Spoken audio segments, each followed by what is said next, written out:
tits, bitch.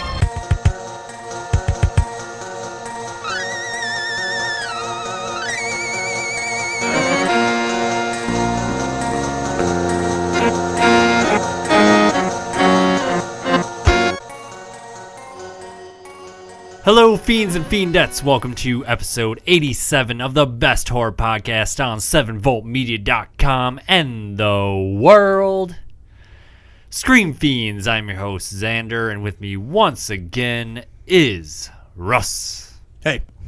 If you're just joining us for the first time on this show, we talk about all the things going on in the world of horror, and if you're a long-time listener, you know that doesn't mean anything because we never follow by any sort of guidelines. We kind of have a set way things go a little bit. Yeah, I mean, we follow a path, but yeah, we get distracted. Yeah, very easily.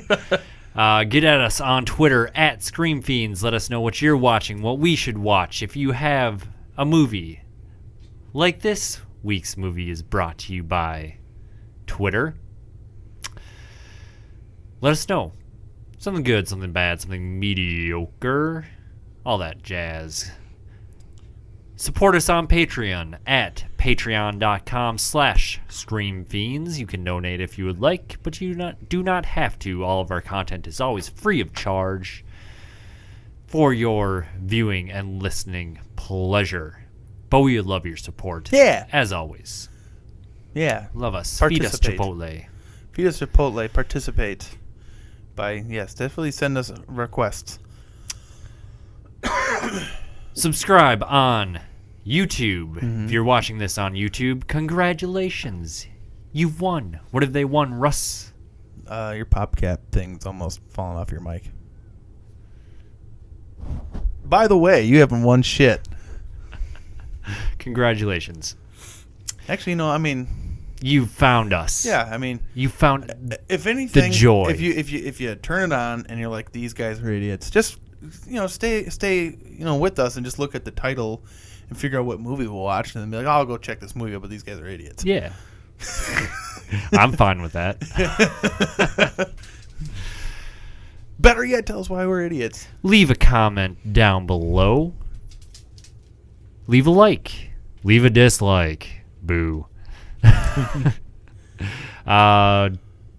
Get us on iTunes, we're there. Google Play. Are we there? I don't have a phone that does that. Me either, but I think we are. Yes. I've thought about maybe doing like little things where you can skip ahead. Like if you don't want to listen to us talk about garbage, bookmark kind of thing. Yeah, so yeah. We could do what we did for the week. Yep, and then news. And then movie of the week. Then entrance. Outro. Entrance. Yeah, skip right to the end. Just don't even bother. I'm really tired, and we're gonna get into. It's fine. It's fine. Is that everything? I feel like that's everything. So. You know what we should do is we should just record you doing that once. Yeah. And then you just every episode has that at the beginning or at the end. But it's fun because sometimes I fuck it up, and that's true. It adds some flair to each episode. You know what we could do? We could just write a list of the things you should hit in the intro, like YouTube, Twitters. See, I always hit that. Yeah, you do most of the time. Yeah, but then you look at me like, did I say everything? and I don't know. Whatever. I'm generally looking at my phone. That's how it goes. This is the beauty of this show, is that it's something else I was thinking about doing, like maybe if we did like shorter standalone, like just the review portion of the movie of the week. Where? On YouTube. Oh, and then the whole podcast, but then on YouTube just put the review of the movie? Yeah. It's not a bad idea. I mean, we could even do both, but then do a special just the movie of the week. The bookmark would probably do that. Like a person could just go to the episode like, oh, I want to... You can just write in the thing, skip to the movie of the week by clicking here. Yeah. And just... Let us know if that's something you would like I don't really want to know if they don't like hearing about us, hearing us talk before the movie. I mean, I don't care either, but giving options, whatever. Yeah. It's always nice. It's good. What would you like us to do? Stop? So it's the biggest response we get ever. Just stop. Yeah. We won't listen, but you can tell us. Yeah, we should make it worse and start podcasting as soon as I get here. Oh. We can watch us eat and 4-hour-long episode. take the camera outside. Smoke breaks. Watch your dogs eat poop. So, Russ, what have you been watching, playing, etc., etc., etc.? So I picked up for the PS4 Diablo 3 again. Oh. Because I wanted to try to rope the wifey into it. Yeah. And we played a little bit yesterday, and she's doing a very good job humoring me. I think you gotta love that. I think I'm going to switch classes. Though we were both playing like wizard classes essentially. I'm playing a necromancer. She's playing a wizard. Yeah. And we're both ranged, and I have a lot of my stuff is AOE, so I just kind of run the field, kind of like just.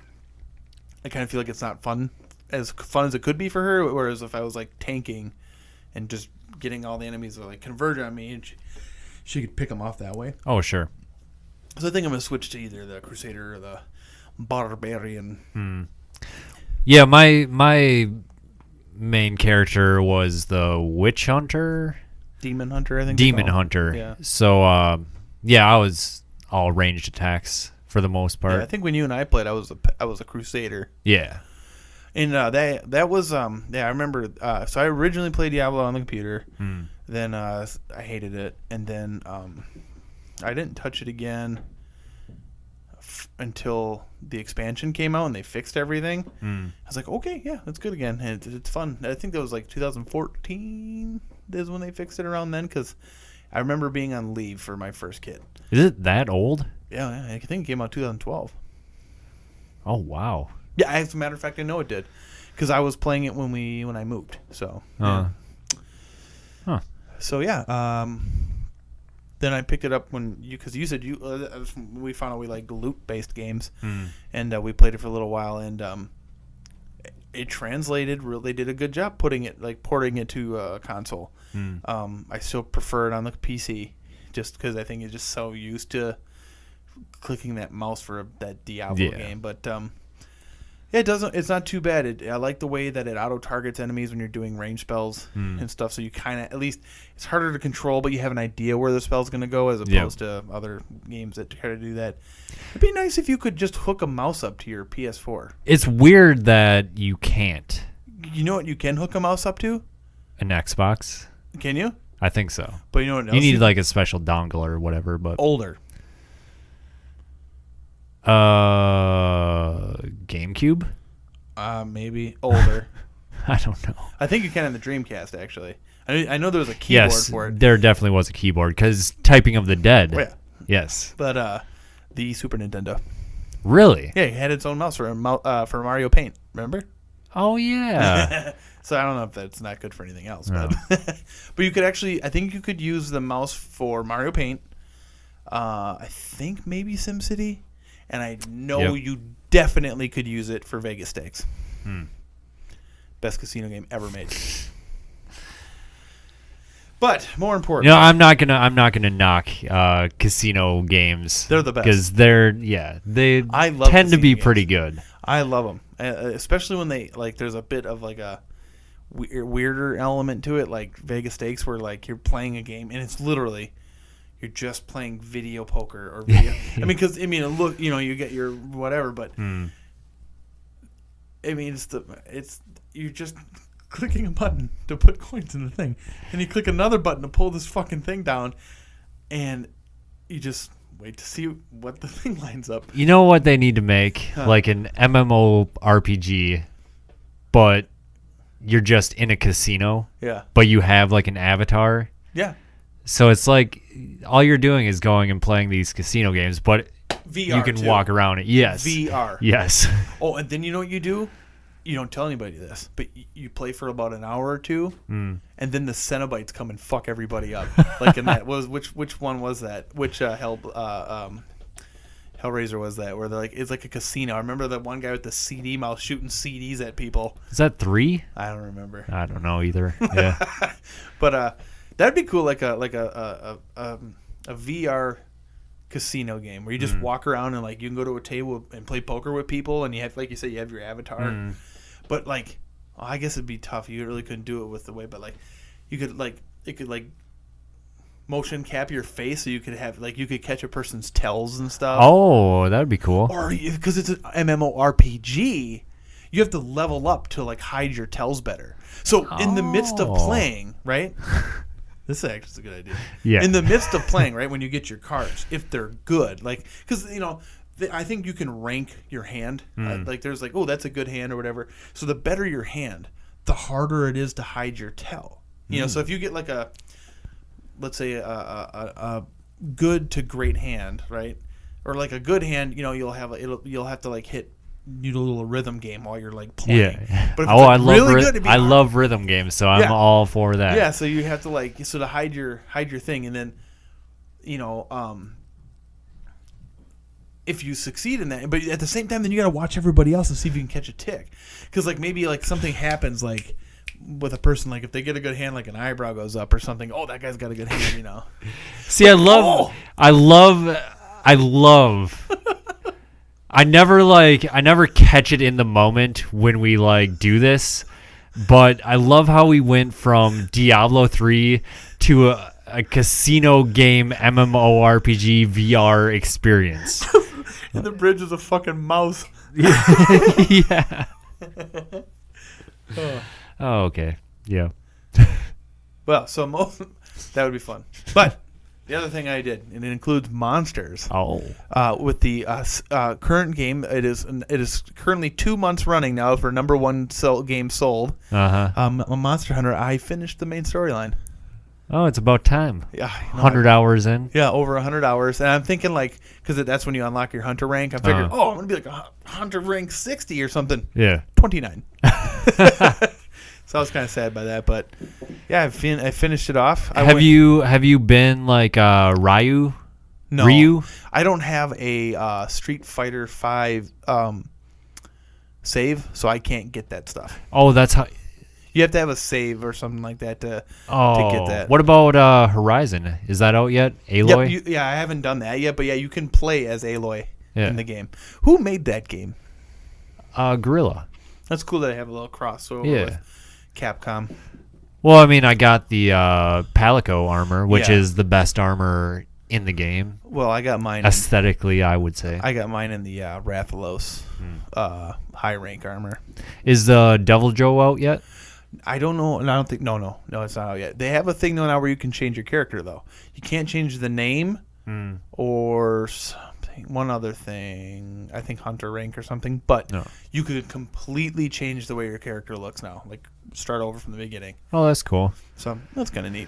Do you think? Because I know they're adding Dante from Devil May Cry. Oh, really? Do you think Devil Joe is going? Dante and Devil Joe are going to go hand in hand? It's possible. I what I read was that the Devil Joe's coming out with the next free update. Oh, okay. Or the next free whatever. Yeah. So completing the game, I'm not disappointed, but I want more. I hope there's more. I hope they come out with more monsters.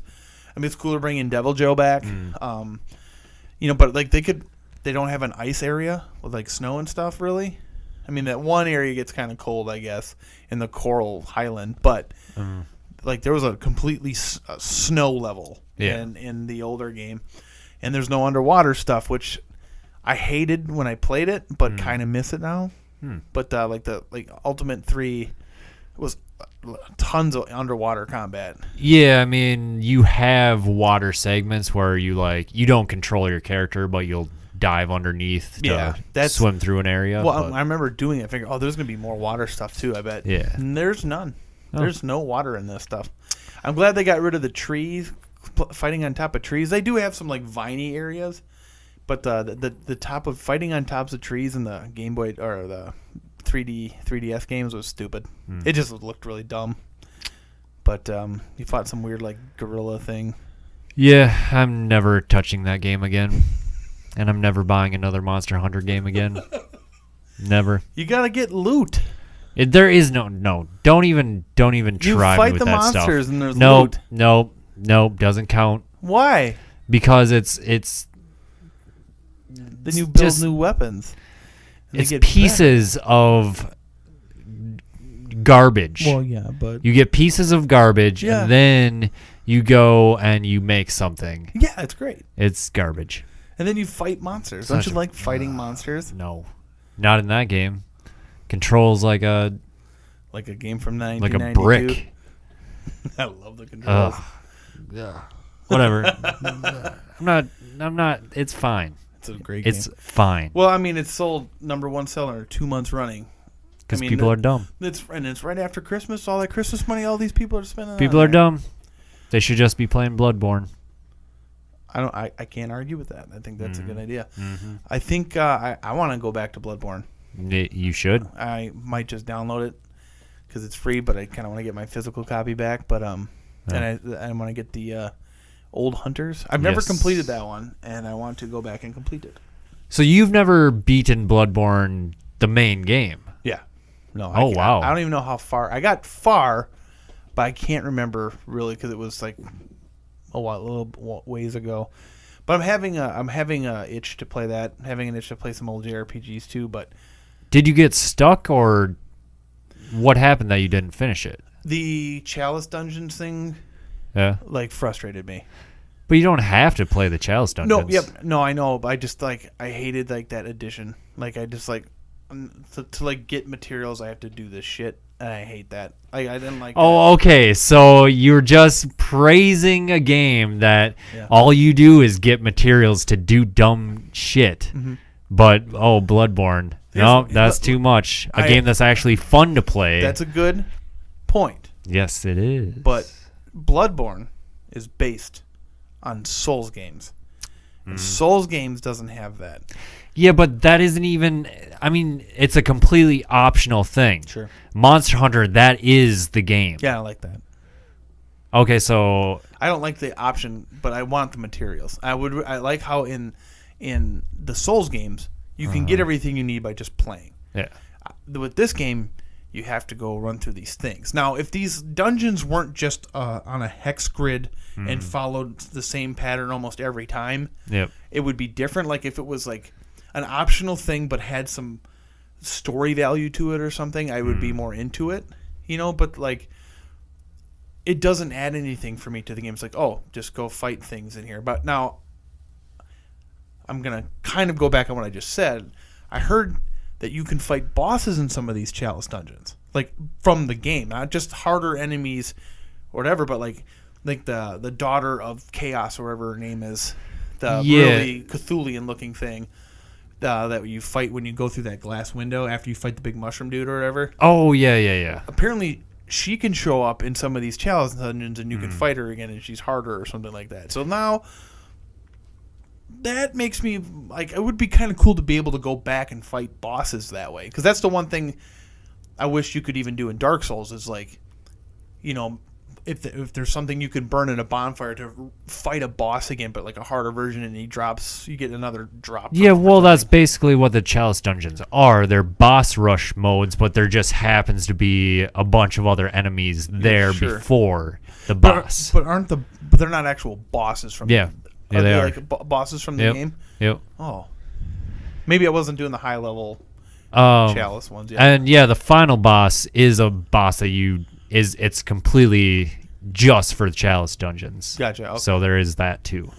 Yeah, but the Chalice dungeon thing kind of turned me off, because I was I think what the other thing was just trying to balance between pushing the story and pushing that. It's okay, should I do these now, or should I wait till I have a better setup here? Sure. I'm I don't know what to do, and I got overwhelmed, and I think Destiny came out or something. Oh. That game. Destiny 2, remember that game? R.I.P. Remember Destiny 2? R.I.P. Do you know that I think I traded it in? So if anything comes out, I'm not playing with you guys. I'm sorry. I don't care about that game. I'm honestly debating on even downloading the next expansion, or just I doubt I'll play it even. Yeah. Well, maybe, I don't know. I will never. I can't. I'm not gonna say never, but I really doubt I'll play Destiny 2 ever again. Yeah, I have no interest really. I'm kind of. Honestly, I have less interest playing Destiny 2 than Monster Hunter. At this point, like, that's how bad it's gotten. But yeah. So what do you think's a better game though? Destiny 2. Okay, so if they came out at the same time, you would have picked up Destiny 2 instead of Monster Hunter? Yeah. Okay, sure. Not me. Yep. Not me. Yeah. But, yeah, Monster Hunter World, Game of the Year. Mm-hmm. Anything else? No. Well, picking up from that Bloodborne talk, I have been playing Bloodborne, the greatest game of 2015. And the best Souls game. And the best Souls game, for sure. I disagree, but So, I got the Old Hunters DLC. I'd already platinumed Bloodborne. I'm a master. And, so, it had been a while since I had played Bloodborne. Really? Was it that long?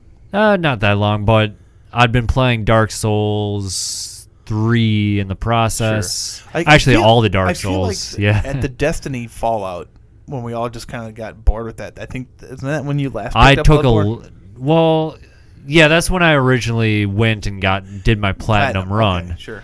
And then I went crazy with all the Souls games. Like, I started with Dark Souls, finally beat Surge, Dark Souls. The Surge, yes. Yep. Oh, I love the Surge. Wait, Dark Souls 1 or 2? 3? I finally beat Dark Souls 1. Oh, did you get your money? No, because that was on PC. Does it matter? Because he was going to give me a Steam gift card. Oh, or whatever. Right. Yeah, sure. But finally beat it on PS3. Sure. Now I found out I have to play it all over again on the PS4 because I'm not getting it on the dirty Switch.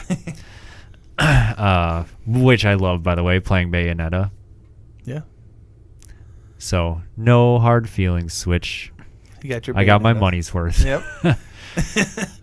But yeah, so I just hopped into the Old Hunters DLC, got into the Hunter's Nightmare, and it is so good. Yeah. So cool what they've done with what it feels like is basically like you've enjoyed Bloodborne, so now we're just going to give you these awesome weapons that you can just have fun.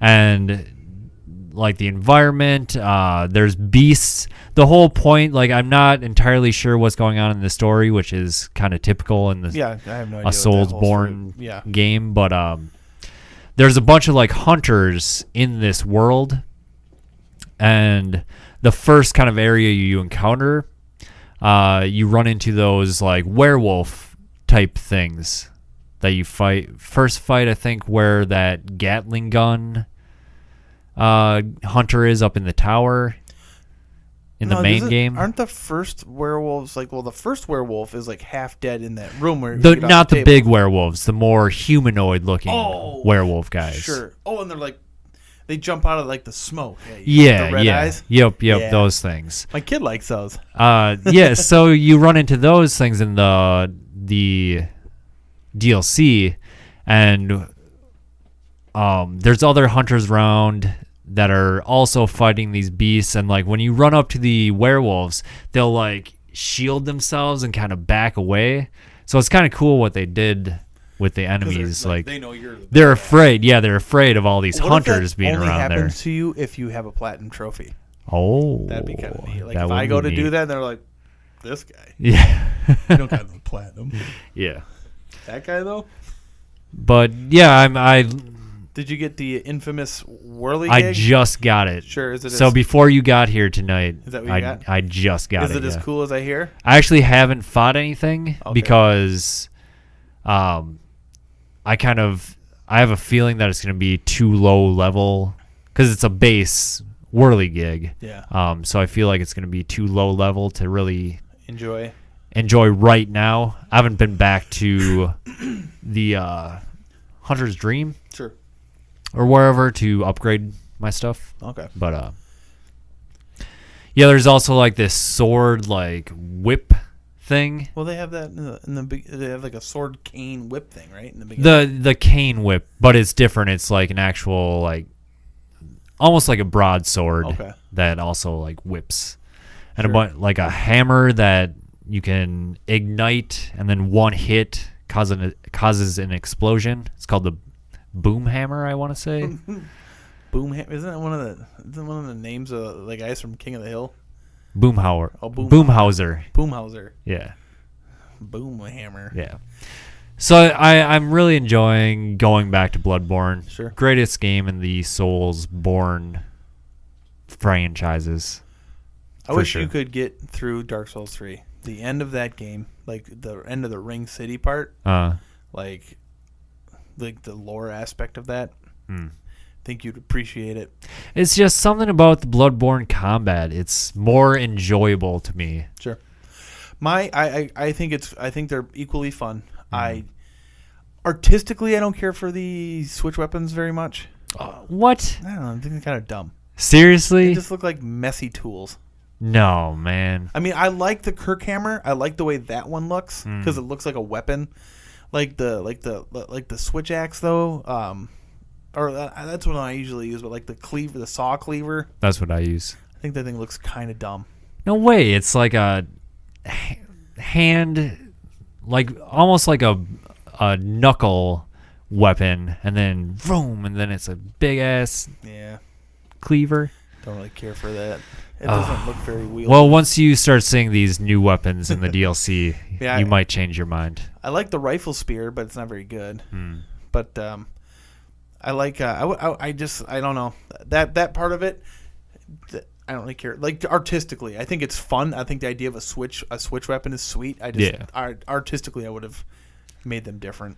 Personally, made them more sleek, maybe looking, and like something like out of Blade, but Victorian age.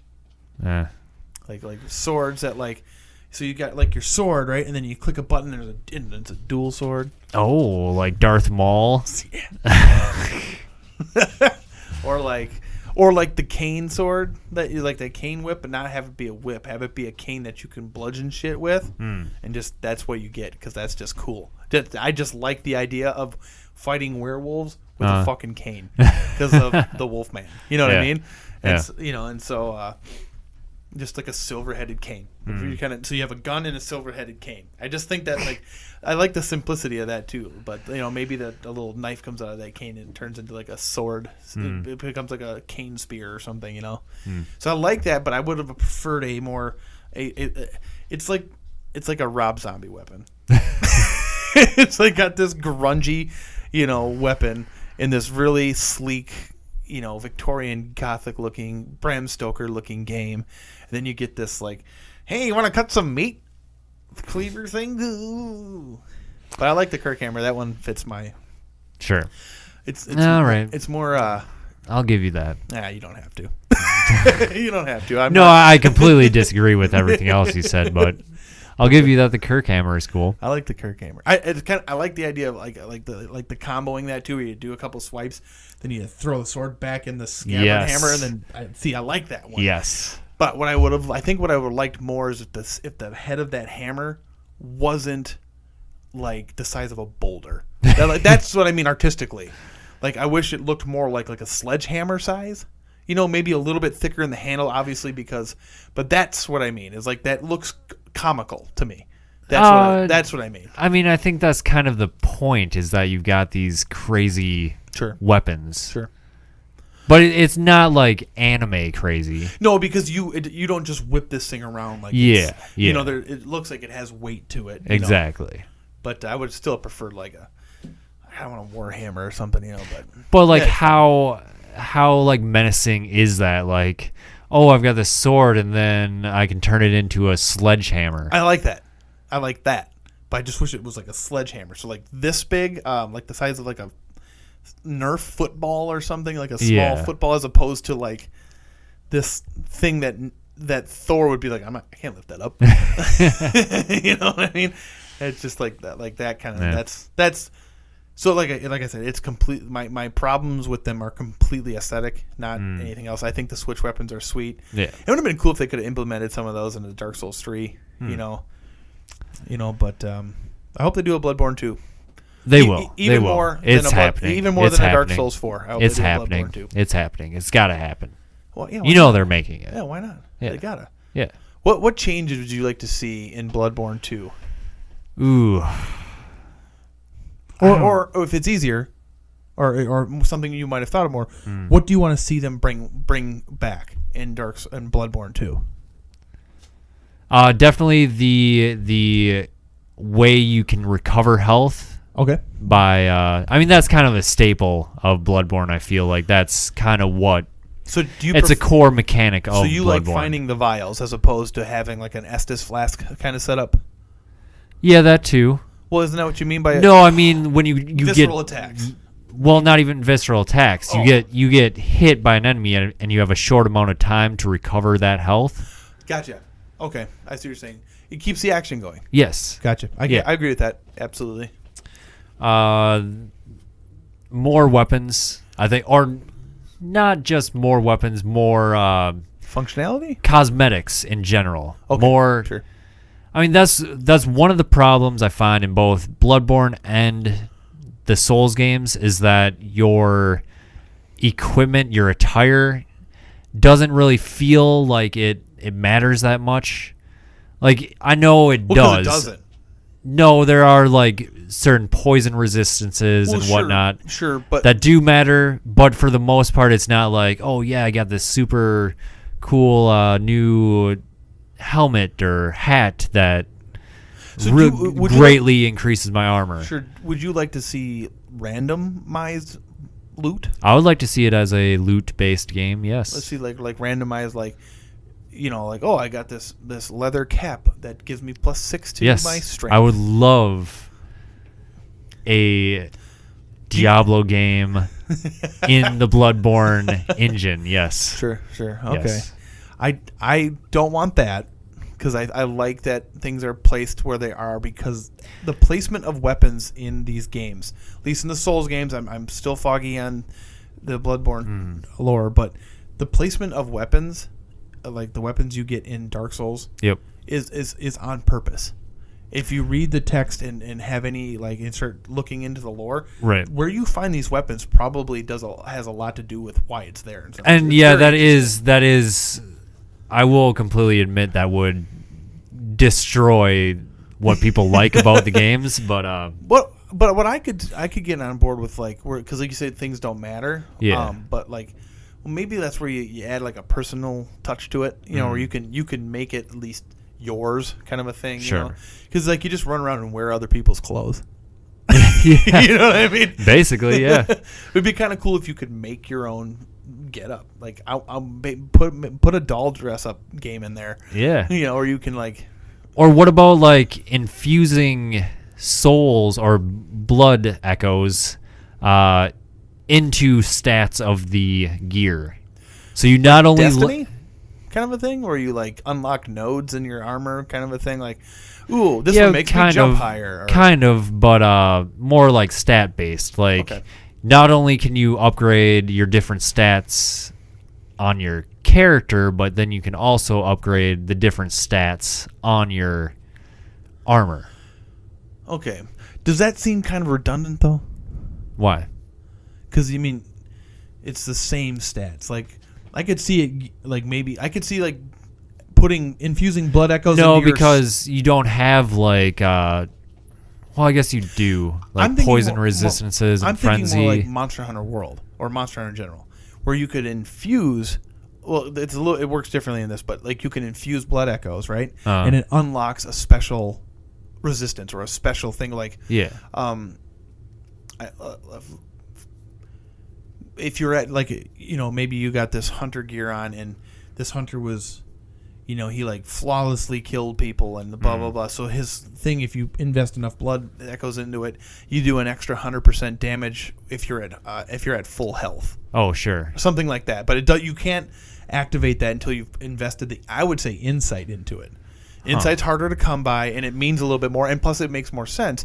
Oh, I've gotten more insight on this piece of armor. I understand how it works now, so I can use it at its full potential. Yeah. And plus, you're unlocking these extra cool abilities. Well, now you're also making the game harder because whenever you use insight, the game gets harder. So I think it would be better to do it that way instead of blood echoes, or maybe it costs both, even depending on the ability that you get, or even just like one attribute that you can maybe swap out.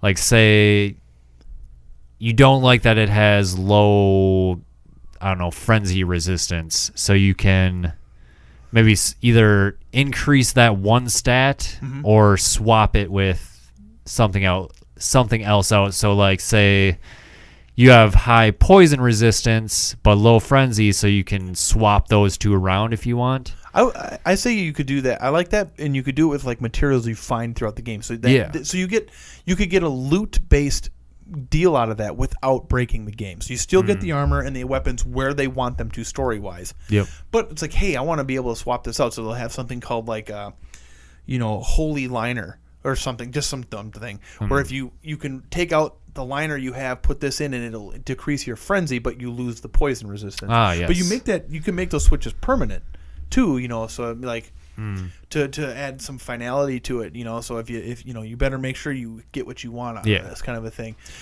But and I've always talked crap about it, but I think it would actually make sense in this game. Yeah. Transmogrifying. Sure. I like transmogrification in games. I don't like it in Diablo, like loot-based games, because I think that's, I don't know, for me, the fun of it is getting that new piece of armor, and then you're kind of stuck with it. Sure.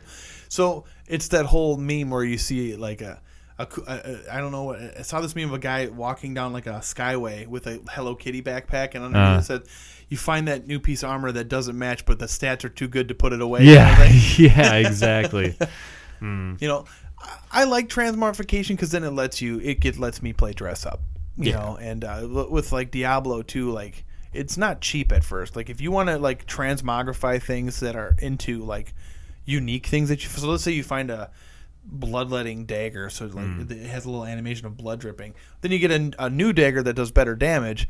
Then you can transmogrify that new dagger to the other one, so it's cooler. I don't have a problem with that. We've got to talk about Walking Dead, and I know you haven't watched it, but okay, I just have one. It's a plot line they tried to go with, and they still might, but I think it's the dumbest thing ever. Okay, let me hit you with this. Okay. So Negan, the main bad guy, with the bat. Yes, with the bat, came up with this idea that he's going to like soak his barbed wire bat and presumably like shrapnel in zombie blood to throw at the people and infect them. Now, you've got to realize they've been getting zombie blood on them all the time. Exactly. And it's happened multiple times where like they've completely covered themselves in the guts to escape the city in the second episode. Sneak through the horde. Yeah. And not to mention just battling zombies. But didn't they try not to touch the stuff though? They like said don't touch it to your skin or whatever, the zombie. I don't know. Watch that second episode because I feel like they put on like rubber gloves and stuff to like work with this stuff. But they have it on their face and stuff. Oh yeah. But it's like, okay, so you're telling me that no one who has ever battled zombies or covered themselves like that has ever had any sort of open wound. Yeah. Doesn't make sense. Well, no, they've definitely had open wounds. Yeah. But if it just making contact, zombie blood making contact with you, that would explain a rapid infestation of zombies though. Like, okay, these zombies are coming at us, shoot them, oh, I got blood on me, oh no, I'm a zombie, it's like that would make sense. And it would make sense if they hadn't already shown Yeah. them covered in zombie blood. What I would have done with this show is never made it. Well, it's also like, what was I gonna say? Sorry. Yeah, I don't know. But I think that's a bad idea. Yeah, think that's a bad it just idea. doesn't make sense to me. Now, if he puts like mandibles on his bat with like zombie mandibles, maybe, Yeah. where they like the teeth in them. I mean, like, what happens? Like, what is the scientific process of your body that, like, when you get bit, it transfers the zombie disease into you? What is like? Is it in the saliva? Is it? Well, no. If they're decayed enough, they probably wouldn't have saliva. So what is it? Like, what makes you a zombie? Well, they when shouldn't be bite you? producing saliva anyways if they're dead. Yeah. So what is it? How does getting bit by a zombie turn you into one? I don't know. So I It's mean, a good question. I feel like they even addressed it at some point where they're like, yeah, it's only their bites that will change you. yeah. But then there's the other thing of, like, they know that everyone is already infected. Like, if they die of natural causes, they're going to turn into a zombie. So that happens in the show? That is lore. That is canon. So like if they shoot a person, natural causes. So if they shoot a person in their head, Yeah, then they're dead. then they're dead. Then Yeah. they're not going to come back. But if they just like, well, I'm old, dead. Yep. I'm back. Or if they die if they got shot in the heart, say, Yeah. then they'll turn. Okay. So they're all already infected. So how does a zombie bite or any other thing by a zombie change them into a zombie? We could start speculating right now. Okay. But fuck that. It's a stupid fucking show. And I don't understand that show. I sucks. just wanted to bring it up because it really bothered me This whole that they attempted that. Yeah. You know what? We've already talked about And I just it many wanted times. to I think- make sure okay, that I let's wasn't talk about crazy. Let's stick to that. Yeah, that's a terrible idea. Where he's going to put zombie blood on his bat and then infect people with his bat. Yeah. I think it's stupid that he has a bat and he like butt fucks himself with it. And, like, I mean, that whole character idea to me is just dumb. But yeah, now God, this show really bothers me. I don't know why. It's not that bad. I mean, I watched those first couple episodes, but It is though. I It just really hate that is. show. It's I don't know how it's lasted this. It's the exact same thing over and over and over again. Like there is no plot. It's just okay, we're here. There's other survivors. Okay, now this place is taken over, overrun. yeah, Let's go to the next place. yeah. Same thing. Oh, someone else died that we care about. Oh, let's go to the next place over and over and over again. I don't understand. There's no the point appeal. to it. I don't get the appeal to that show. No. Now, when those first couple episodes, I really dug when Rick was just going around by himself. The first season was really good because it was a concise 6 episodes, Yeah, and that was it. and I mean, for me, what kills it is the group dynamic. When we got into the group, Yep. at that point for me, it stopped being scary. It just it turned into a fucking soap opera, and I'm like, this is dumb. I mean, it even had the love triangle shit. I mean, it's just like, Yeah, oh, this is so fucking Yep. stupid. Mm-hmm. And it's like, I don't know. It just seems like it just dumb, just Yeah. stupid. Now, if you have the group dynamic where they're on the run, this and that, and Rick, Rick and that group should have met in the last episode of that season. It should have been Rick by himself, maybe getting his own group, and then losing them because of a bad plan or something, or then he finds his family by accident, or they find him, kind of a thing, and or whatever. But like that should have happened at the end of that season, not the beginning. At the end of that season, I think that would have been cooler. Carl's now dead. Oh, Uh, Carl! Is Rick still alive though? Then? yeah, of course. But his partner is dead. Mm. His wife is dead, Mm. and he's alive, and He has a baby. What? Yeah, before his wife died. Yeah. She had a baby. Is it his or is it? It's probably Shane's, but who cares really? That's kind of the thing. That's a lot of responsibility when you're dealing with a zombie apocalypse. And if it's not my kid, fuck that noise. Well, and then feed that shit to the zombies. No, Maggie is pregnant now. What's a Maggie? Glenn's wife. Oh, but he's gone. He's dead. Yeah. Best character on the show is now dead. Yeah, I liked his character.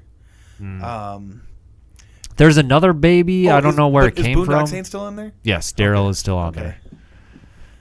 Okay, so he's still on there. Yeah. I don't know. I can't. It doesn't matter. Another zombie. I watched a zombie movie. Oh. It's called Ravenous. Is it on Netflix? But not the Guy Pearce, Robert Carlyle Ravenous. They should not have called it Ravenous because the good movie Ravenous is called Ravenous. Yeah, it's basically like a frickin' hipster made a zombie attack movie. Or let me say this. It's as if David Lynch kind of ate too much lead and then made a zombie movie. What? Or maybe huffed some paint and made a zombie movie. Really? Yeah. So it's a zombie movie. It's French. I think it's French. Okay. That tries to be, I don't know, like, I actually don't know what they're trying to accomplish. If they're trying to just be like artsy, like. Was there like transcendental meditation in it or something? No, it's like the zombies it'll have like scenes of zombies standing around this pile of basically junk and like chairs and stuff, and then it'll get into big towers of junk and chairs, and then one of the characters carries it around an accordion for some reason. Definitely hipster movie. And at the end, the little girl is the only survivor, but she stars with us because she's a vegan and there's no. she gets a shotgun from the one guy because he gets bit. They actually all get bit, except for the little girl. So she gets his shotgun and she's walking around, and then she finds the accordion laying on the ground, and then the next thing you see is her walking around sans shotgun with an accordion. And then stop watching movies. There's like a not like an F1. I don't know. It's like it looks kind of like a open-wheeled race car. Sure, it looks almost like a grown-up go-kart. Oh, okay, sure. And he has his like helmet, his racing helmet and racing suit on. And he comes out there and he's like, "Not a fan of guns, huh? Oui. And she's like, yeah. And then she gets into the car with him. Credits roll. Post-credits scene. Nick Fury's there, and he's like, "I need you to join the Avengers." Accordion girl. It's two of the main characters that were killed, but they're presumably now zombies standing around this big junk and chair tower. And there's a parrot on the tower, and it's just looking around. And that's the end of the movie. Sounds terrible. It was terrible. Do not recommend watching it. Just save your life. Save your time. Watching zombie movies from like before 1989. It's a brand new movie. Yeah, I know. Stop it. That should have told you it was going to be bad. Oh, I thought you said stop watching movies from before 19. Or yeah. Don't watch a zombie movie after 1990. I'm sure there's some good 90s. 28 Days Later. Yeah, that was an alright movie. Yeah. But no, that sounds Shaun terrible. of the Dead. That's a great movie. Yes. So, like that one. Like butter. But whatever. Okay. Fuck. Yeah. We need to get into some news. Or not. We're getting up there. Okay. So the biggest news is Shopping Mall was going to come out, and they weren't going to do robots. No robots in Shopping Mall. What the fuck? You kidding me? But now that's been amended. The original director of Shopping Mall came out and said it's not going to happen. So no At Shopping all. Mall. Yeah. No robots. Well, guess what? No movie. Yes, Leprechaun is returning. Oh, that's the biggest news? I think so. Is Warwick Davis going to reprise his role? No, he's not. Is Jennifer Aniston going to reprise her No, role? she's not. Well, this isn't news then. This is just who cares? What is it with movies that are now like retconning their entire sequels and everything and just being sequels to the original? What is that? Is this the new like reboot? Well, because people bitch all the time, like, oh, I liked, this. I can't believe this is the blah blah blah. It's like Star Wars, right? Yeah. I mean, this is what people want. People want this, yeah, but nobody actually wants it. Is it because they want to feel like they may have missed all the sequels because horror movies and these movies have like 6 sequels? Yeah. So they don't want to feel like they missed anything? Well, that or like they, the sequels get hokey as shit, right? Yeah. And so now they're trying to like make it. I think it's a legitimacy thing. Like, oh, this is legitimately the sequel. Okay. That kind of a thing. Yeah. I think that's what it is. So that's what this Leprechaun Returns is the title. Okay. It's going to be. It's a direct sequel from the first one, 25 years later. Give me a break. And Warwick Davis ain't gonna be in it? No. He's too busy being a Lord of the Ring. Or was he in the Harry Potters? He was in Harry Potters. I know that. Yeah. Was he in Lord of the Rings? I don't think so. Okay. In any case, Legend. What? Wasn't he in Legend? No, that was Tom Cruise. And Tim Curry. He was in Willow. Willow, that's what I'm thinking of. Oh, man. We're going to have to watch some fantasy movies now because you are wrong. How do you not know the difference between Legend and Willow? I mean, you got Warwick Davis and Val Kilmer. And then on the other half, you got Tom Cruise, Tim Curry. God, what's the other guy's name? I don't remember. But. So the reason why this I felt was the biggest news is that Steven Kostanski is going to direct it. No shit. The Void, Astron 6. That's right. That's crazy. Yeah, you shouldn't do that. So that's the only reason why I have any sort of hope for this movie.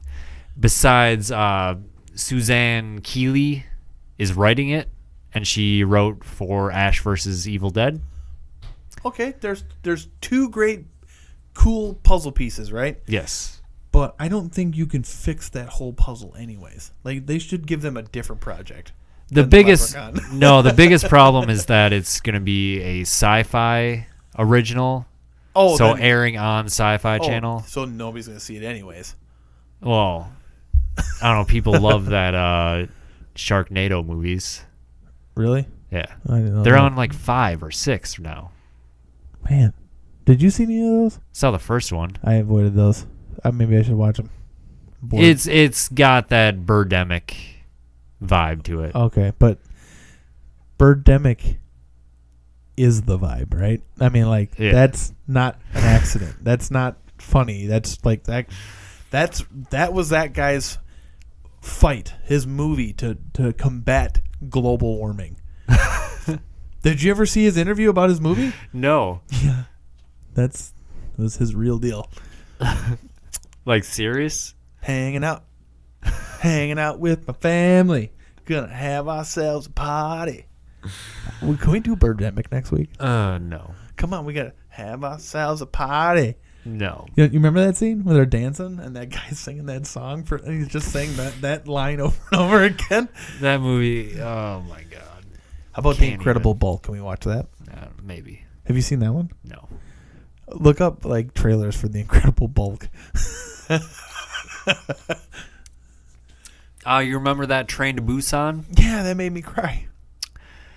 Well, It's becoming a VR experience. No. They haven't said what exactly it's gonna be. Sure.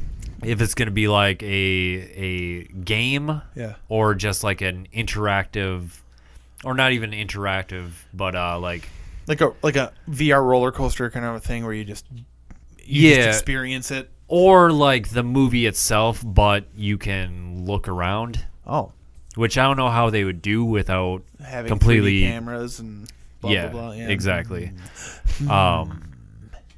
It's got to be. But speaking of reshooting the movie, no, they are making an English language remake. Suck. Who's making it? I don't know. I don't know if they've announced that, but we're not watching it is that. Officially happening. Fuck that. It is officially happening.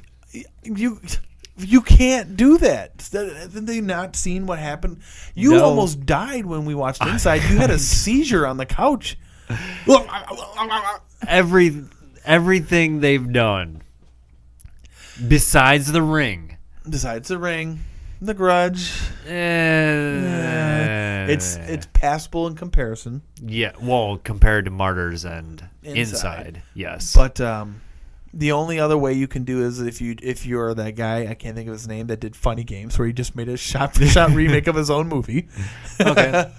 But no, I can completely see it right now. 100% CGI zombies. Yep. Like World War Z, hordes of zombies. Yep. And everybody survives at the end. Yep. Everybody lives. Yep. Nobody dies. No real bloodshed. Well, maybe okay. I'll give them some blood. They'll do gore and whatever, but nobody's gonna. The good guys are gonna win the whole game. Yes. The dad is not gonna die at the end. Nope. He's gonna save the daughter at the last second, and then you're gonna think he dies, but then he's gonna come back, be like, I'm okay. I'm immune to zombie bites. And they're gonna get married and be a happy little family. You know what's gonna happen? He's gonna be like a desk jockey, right? And he's gonna never in his life have ever even cocked a gun or been in the same room as one. And that guy's going to come to eat his daughter, and he's going to put one right between his eyes like he's been shooting his whole life. Yep. It's going to be so bad. And then they're going to lay down together on like this thing and look up into the light, you know, and I just described the end of Martyrs. But yeah, fuck that. That's a bad idea. Yeah, it's going to be terrible. Stupid. What are they going to call it? Train to Denver? Train to, I don't know. Train to Duluth. Train to Chicago. Something awful. Man, I hope. Or maybe it'll just be like Train to Busan, but they'll just speak English. Or maybe it'll be Train to Busan and they'll just put a white person in there. He's like a missionary or something. Yeah. It's like he just, I got transferred to Japan or Korea or wherever, you know. And then they'll tie He's a businessman. Yeah, then they'll just tie it into the Cloverfield stories. Yeah. Oh. I'm kind of getting sick of horror movies. You want to switch up our programming here? Can we do fantasy for a little while? Evan Peters and Kathy Bates have been confirmed to return to season 8 of American Horror Story. The American Horror Story sleuths out there have seemingly uncovered the theme for season 8. Yeah. Radiation. Okay. So the speculation is that it's going to be a like post-apocalyptic sort of season story. Sure. What's that kid's name? Evan Peters. You know, he was on The Office. I think we talked about this. Now I like desperately want to watch The Office like right now. I can't believe I can't stop watching that show. I can't watch TV, and I keep. It's such a good show. Oh my God. You know, next month. No. A Quiet Place. Is that next month? Yes. I was talking to a friend at work. I run into her occasionally because she moves around like I do between different buildings, and we always talk about horror movies. Yeah. And I told her to see Mother, and you know, and so she hasn't seen that yet. So I told her because she's trying to like find it on Netflix or whatever. I'm like, just go to Target and buy it. Yeah. if you watch it and don't like it, I will buy it back from you. Oh. You know, because you have to see this, whatever. Yeah. But she checked out Hush, loved that, loved Gerald's Game, and I told her about. She didn't hear about A Quiet Place, and she's like, "Where do you hear about this stuff?" It's like, well, I like horror movies a lot, so I just kind of run into this stuff. She goes, "Yeah, it makes sense." Yeah. But yeah, so she's gonna see that hopefully. Yeah, because I told her, John Krasinski wrote and directed it. Yeah. And she's like, okay. I'm like, I didn't know that he could do things like this. I mean, it's crazy. And then you had, Jordan Peele make a horror movie. Like, who would have known that, like, these guys like horror movies? The guy from The Office, she goes, what? I'm like, John Krasinski played Jim. And she goes, that's the guy? Like, because it is crazy when you think, like, I think of Jim, right? And then I'm like. It's part of that whole, like, what do they call it? When you get kind of stuck playing the same character. Typecasting, yeah. No, I understand that he's been in other movies, but I just haven't seen him. Yeah. And so I'm excited. I mean, the whole premise seems really cool to me. It's getting really good reviews as well, so I'm really looking forward to it. Yeah, I hope I'm not getting my hopes up. Yeah. But it looks really good. We will see. We've also got Ghostland next month. Okay. My most anticipated movie. Who's doing that one again? The guy that made Martyrs. That's right. Was it? No. Pascale. Something like that. All right. William Friedkin is making an exorcism documentary. Like, he filmed an actual exorcism. Okay. And made a documentary out of it. So that's kind of cool. Guy who made The Exorcist. Yeah. Yeah. All right. Cool. So is this real, or are they like? Yeah, it's are real. they setting it up like The Witch, where it's like I actually filmed one? That's a good point. But then it comes out it's a fucking movie. Yeah, that's a good point. A game we're looking forward to, I think both of us. Agony. Oh, when's that come out? It's been delayed. Fuck shit. It was supposed to come out at the end of this month. March 30th or 31st. Sure. And has now been delayed. Does not have a release date currently. Sure. Which is sad, because I feel like it's been a couple of years, at least. I remember, I think it's been at least 2 years, yeah. But I like the premise of sneaking around. It seems like Amnesia in Hell is what it seems like. Except it kind of looks like there's going to be combat. Yeah. But what I saw, like, the dude's hiding from that, like, demon woman with giant boobs and, like, the split open face that eats people. I'm just like, oh, my God. Yeah, it looks so cool. I would, just, like, that whole, like, have you ever just read about, like, Christian and other religions, hells and stuff? And, like, it's so creepy to me, like, these ideas of these places. Even Dante's Inferno with, like, the different rings and stuff. Yeah. And like that's what like the video game Dante Inferno was like. I'm like, you made a fucking God of War game out of this? You fucking idiots! That would have been such a cool like survival horror game. Like, you get sent to hell, right? Maybe by accident, or maybe your character did something terrible, but then you got to get out. I wish Visceral could have made a Dante's Inferno game. Which one's Visceral again? Dead Space. Fuck yes. Yeah. Fuck yes. Yeah. So, I mean, you got to think Dead Space is almost like Event Horizon. Well, not really, but... Yeah, sure. I'll get that. Yeah, it's like Event Horizon. Yeah, it's like... Yeah. I mean, there's just more monsters instead of one, Sam Neill. Yeah. But no, that would have been great. And, like, so the game's set up, right? And you go to hell. You meet Virgil, and Virgil's guiding you out of hell, but what he's actually doing is taking you to the depths of hell, right? Saying he's going to get you out of there, but he's actually trying to sacrifice you to the devil to get out of hell himself or something. I mean, you obviously would play with the liberties of what the actual story was, or whatever. But yeah, you go through each level of hell and you got to get through it somehow and whatever. Or make it a role-playing game where you just like chat with people. I can't remember which people it was, but they had their heads turned around so they walked forward, but their heads are facing backwards because they lied to people or something like this. So you have to like talk to them and like you have to figure out puzzles by what they say to you because they always lie, but like they'll have conflicting information going, so you have to like try to figure out like which way to go. I don't know, but so 2 movies. Yeah. Starting to film in May. Oh. The Pet Sematary remake, which I don't know how you feel about it, but I love the original Pet Sematary. Like, that is a movie that has stuck with me ever since I was a little kid and I saw it. That whole cutting the Achilles tendon of the old guy, that has always stuck with me. And so that's bad. I'm on board with a remake. I don't have high expectations, but if they can capture any sort of essence of the original, I would be cool with it. I just don't know if they can do things like that with kids nowadays. I mean, that's a good point. I mean, like back then, fuck, John Carpenter killed a kid in Assault on Precinct 13. I mean, even back then, that was like everybody was like, okay, now we gotta watch this guy.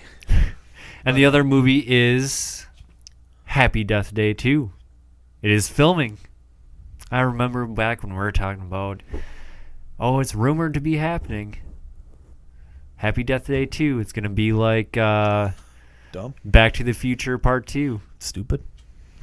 big, dumb, stupid. No, I'm looking forward to it. I really like the first one. But what do you do? I don't know. It's going to be bad. It's going to be fine. It's going to be terrible. It might be awesome, actually. Probably won't be. We'll see. All right. We'll definitely be watching it. I'll bet you a Chipotle burrito. Okay. That it's gonna fucking suck. I would take that bet. The problem is you can just be like, "Oh, I loved it, free burrito." No, when have I ever done that? That's true. I'll be straight up. Yeah. Okay. I'll be straight up. Okay. And finally, back to where it all started. The Bloodborne comic, issue number 1, has sold out. Oh shit! The physical copies of it sold out. Can't get it. But they're doing a reprinting. Oh, nice. Next month, or maybe this month they're doing a Yeah, it's next week actually. I think. Sure. I got the Dark Souls one. The Dark Souls combined one where they put them all together. Okay. Fucking stupid. It's dumb. I hate it.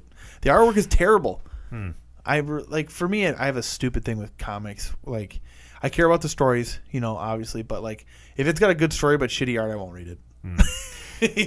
From what I've seen of the Bloodborne comic, it kind of looks like the Dark Souls art. Okay.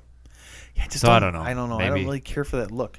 Yeah. I feel like you got to give that up to somebody like, I don't know.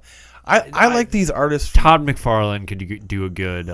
Even like I'm thinking like I think his name's Juan Jimenez. He did artwork for. I think he worked on Metabarons with Alejandro Jodorowsky, which is that's artwork I like. Yeah. Like the Metabarons and he's not alive anymore. He died I want to say 5 or 6 years ago.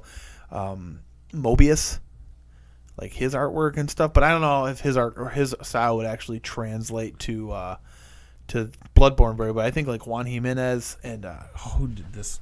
What about that that one you borrowed me with the people-shaped holes in the mountain? Oh, that was a manga, so I'm not sure. Oh, that was called Gyo. Yeah. I think I took that home, actually. Oh. But Gyo, I can't think of that guy's name, but he had that movie called Spirals, or whatever. I don't know. But I got to figure out who this one artist is, because that. Let me see if I can find it. Yeah, Juan Jimenez. Let's see if I can find you.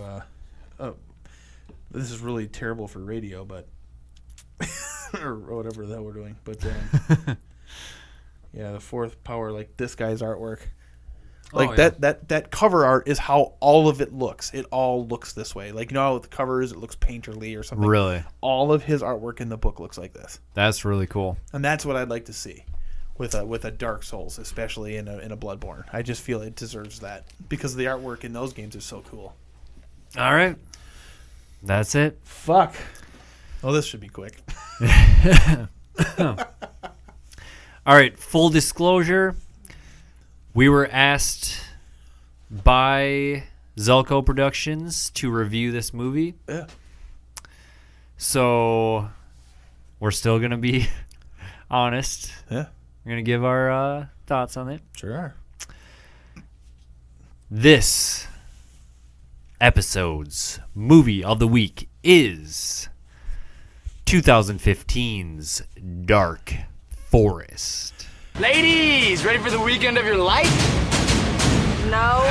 So if you go to look up information for this movie, make sure you type in 2015 because there's 7 movies, at least, called Dark Forest. Because when you told me you were watching Dark Forest, I went and looked up. I'm like, what is Dark Forest? Oh, we're watching a 2006 Korean horror movie where people go camping and they're chased by stuff. Nope, that's not what we watched. Yeah, they go camping, but this movie is starring Dennis Scullard as Peter, Veronica Turnopolsky as Michelle, Weronika Sokolska. I think that's pronounced Vavrinka. Vavrinka? Vavrinka. Yeah, I don't think it's Warren. I think that W is supposed to be a V sound. Veronica? Veronica. Maybe it's Veronica, but they spelled it that way. Okay. As Jolene. Laurel MacArthur as Emily. Jalen Desloges as Francine. Why do they got to make this so hard on me? Graham Silver as Henry. Jesse Lang as Frankie.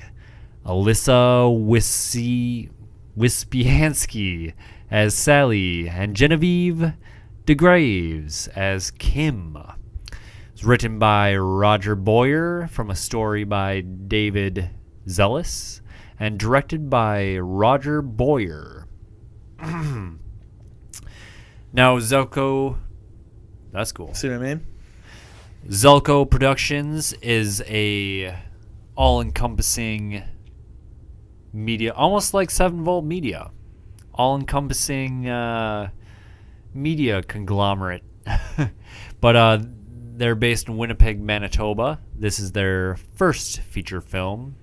Founders David Zellis and Craig Giboshe. It's a Giboshe. They're Canadian. Yeah. So let's get into what this movie's about. Hold on. I still got some. I just wanted to throw in a boot in there because they say that in the movie. Still got some promotion. You can get DVDs or Blu-rays at darkforestfilm.com or Amazon. Facebook, Dark Forest Movie. Twitter, Dark Forest Film. Instagram, Dark Forest Film 2015. You did write that all down. I did. I had it on my phone, but I figured it should all be in the Bible. We should not call it that. We should call it the Necronomicon. Where we can summon all your memories of movies. Yes. How far I'm back almost does that out go? of pages. Yeah, how far back? What's the first movie you got in there? I think it's Toys. Demonic Toys? Demonic Toys, I think. Yes. Demonic Toys. Okay. So this movie starts out with Emily. She is standing by a river. Or not standing, she's sort of like crouched. Yep. In thought down by the river. And it's this super saturated look. Like the colors are like exploding off of the screen. Yeah. And it's like bright. It almost blinded you at one point. Yeah, I was like my eyes. But obviously I think it was supposed to be like creating a good dream sequence kind of a thing. Yeah. Kind of had that like almost should have been sepia toned. And then she ends up leaving the river and she's like walking down a path. Mm-hmm. And then she turns around and there's like a mirror image of herself. Yep. And it like teleports to her. The whole teleport jump scare. Yep. Yeah. And then wake up. It was a dream. Yep. but it's not the same girl. It's not Emily. Yeah, who was it? Mitch? Yeah, Michelle. Michelle. Mitch. Yeah, they call her Mitch. Yep. She gets out of bed. Time out. Huh. Who had the dream then? That's a good question. Did Michelle have the dream? I don't know. Maybe or did Emily Michelle- have the dream? Maybe, yeah. Maybe she's what do you call it? A shine. Maybe she has the shining. It's possible. It's possible. Maybe they'll do a Dr. Sleep book about her. Yeah. Fucking dumb. So she gets up and it's established that there's a bunch of girls that live together. Yep. Roommates. Mhm. At least 3 of them. Yeah. And the 2, it's Jolene and It's Jolene, Mitch, and who's the Francine. last? Francine. They all live together, I yes. think. Yep. And Emily lives With Peter. Peter. So yeah, Jolene and Francine are making fun of Mitch, saying she's like moaning in her sleep but Oh, yeah, and some guy named Rhett. Rhett, yes. I was like, oh, do me, Rhett. Just like, that's just a mean thing to do. yeah. Was that Jolene or Francine saying that she was? I think it was the camera girl. Oh yeah, I think she was the one saying it. yeah. And they're going on a camping trip. It's gonna be. Oh no. No? See, the tough thing when this movie is starting out is that it kind of snaps to different groups of characters, like kind of sporadically, like kind of. It'll just all of a sudden cut to another group. Yep, because so there are essentially 2.5 groups is how I'm going to call this. I'm going to call this 2.5 groups. So we're talking about the main half of the first group right now. Then it switches over to a completely separate group. Yeah. And the guys are picking up a couple girls to also go on a camping trip. Yep. And it's established. Let's see. Their names were Henry. Yep. Frankie. Kim and Sally. Okay. Yep. I was trying to remember them all. Yep. Henry and Sally are an item. Kim's out of a relationship with a guy named Bill. Is it Bill? I don't remember. It doesn't matter. It doesn't matter. They're obviously trying to set up her and Frankie. And then she gets in the car, sits next to him, and she gives him the fuck me eyes, and he gives him the I play with my penis sometimes eyebrows, and it was pretty cute, anyways. But there's that great line. You get those dick pics. Did you get those dick pics I sent?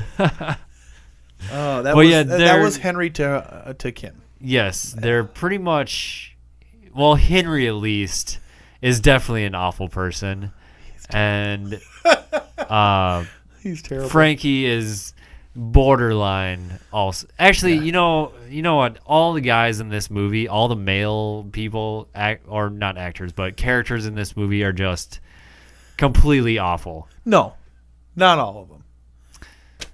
We'll get there. But and my thing with Frankie is he's definitely trying to get laid, but I think he actually likes the girl though. So like if he could even just doesn't even need a kiss, but just if she would agree to a date, I think he'd be happy. So I'm gonna go ahead and give Frankie an okay. He's not a. Maybe it's just that he's friends with Henry. Yeah. That kind of throws it for a loop. Sure. So in our friendship, who's the Henry and who's the Frankie? Oh, I'm definitely the Henry. I'll start calling you Hank. And then now we cut back to Jolene. Jolene.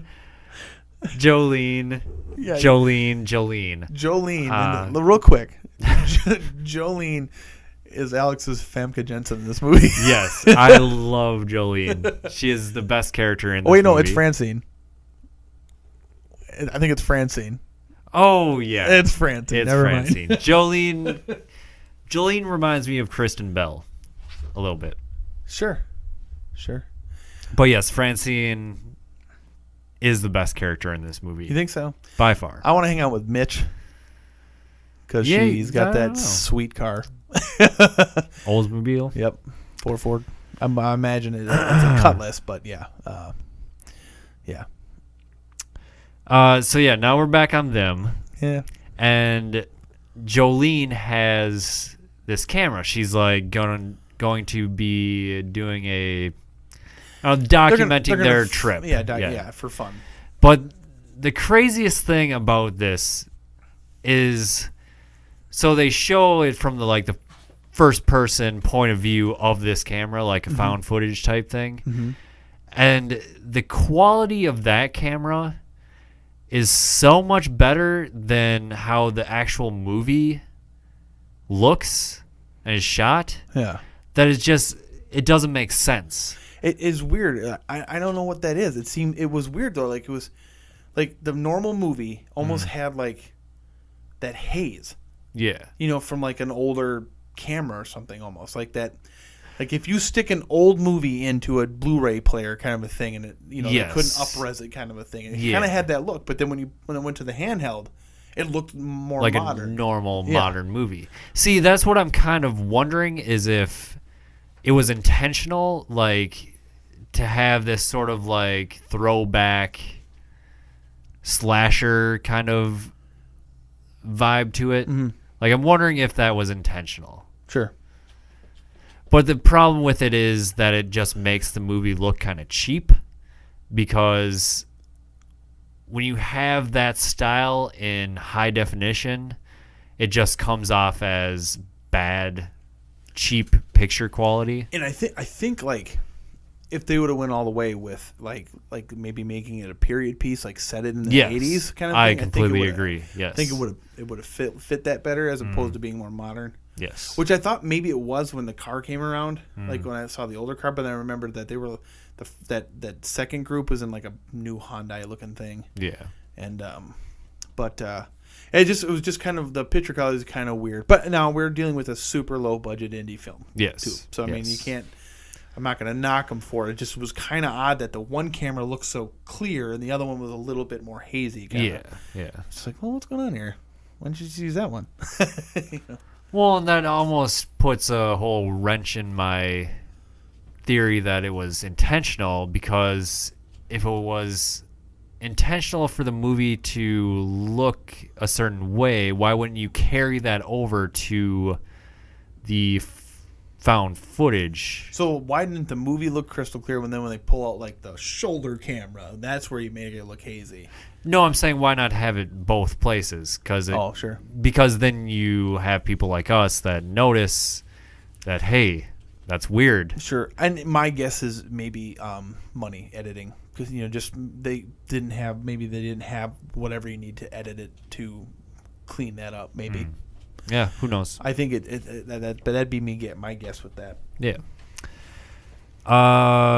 Then we go to Emily and we see her situation. She is living with Peter, her boyfriend. He's a real winner. Yeah. And this is very clearly a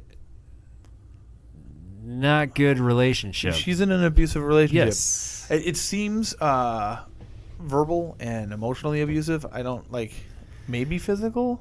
Maybe physical. It doesn't show. I mean, she doesn't have any bruises or anything like this, but I bet you there's probably been some incidences. I would because bet. Michelle is really protective of Emily. Yeah, I would bet there's some physicality there. But so it's creepy. She's like looking in a mirror or something. He's just like, you don't see his face at first. He's just in the back, and the room is lit red behind him.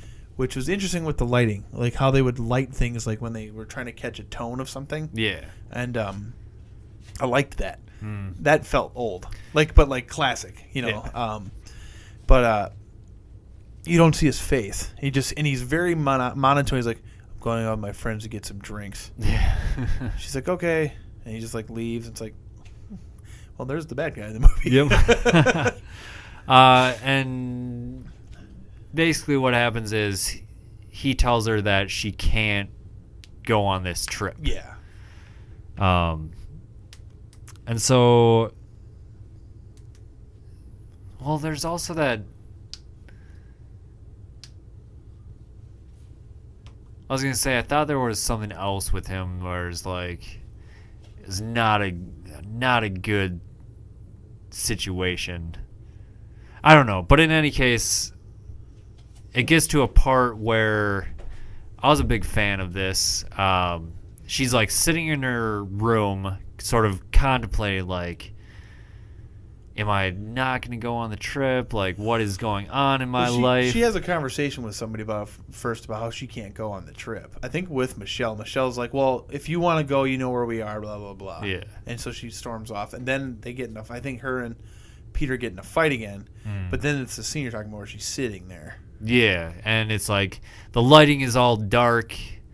And then all of a sudden she kind of like looks up or sits up straight, and like that the light comes on, like almost like a light bulb.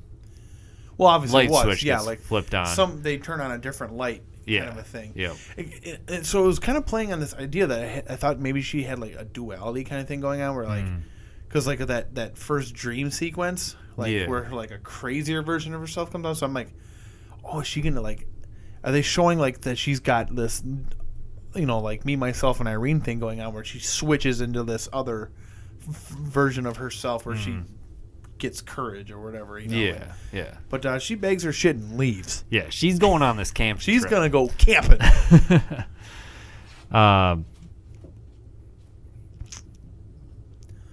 Then it goes back to the other group. Yes, Sally, Frankie, Kim, and Henry. They've arrived at the campsite. Sure have. And yeah, it's just a lot of them. Just a lot of like bitchy girlfriend, boyfriend banter. Yeah, basically. And don't set me up with this loser banter. And then it goes back to the other group. Yeah. For some reason. And the other group hasn't left after the camping yet. They're all together eating breakfast because they're getting ready to leave. Yeah, and it's just all girl talk. Like, it's like they aren't talking about anything. No. Well, they're talking about like boys and cobwebs on their vaginas. I don't remember. Like I mean, it's like they didn't talk about anything. It pertains. Oh no, they don't talk about the cobwebs till later. Yeah, but this is they're just talking, and like she tells a story about something, and like whatever, and then they leave to go on their trip. Okay. Yeah, there's a lot of that in this movie where it's just like, this is completely unnecessary. They're not talking about anything important. Yep.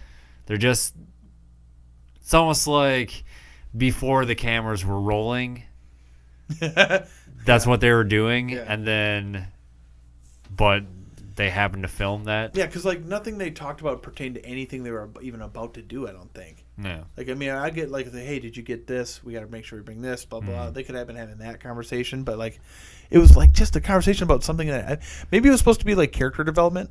Because I think they were talking about like some things in their past or something, you know, just to kind of give them an idea of who they are. Yeah, I literally have no recollection of and then so they're packing up the car, and for some reason Mitch has a hammer, lucky hammer in her trunk.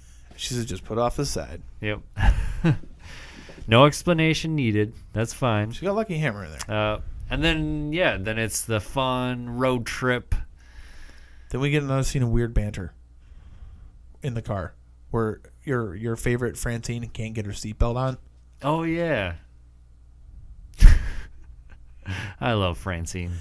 I love Mitch. I want that car. They stop at a gas station, and you get that obligatory creepy man outside the gas station. Better not go up to the dark forest. Better be careful out there. I'm glad they put that in, actually. Yeah. It needed that. It really did. I love that they did that.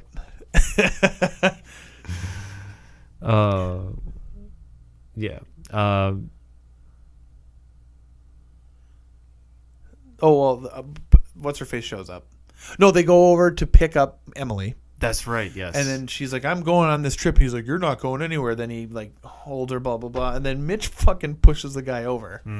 And she leaves. They have some words. Yep. Some cunts. He throws a cunt a few times out there. Yeah, he says, cunt. Bitch. Fucking. I think he said fucking cunt. Fucking cunt. He might even said that, but definitely a bitch in there. Yep. They get to the campsite. Yeah.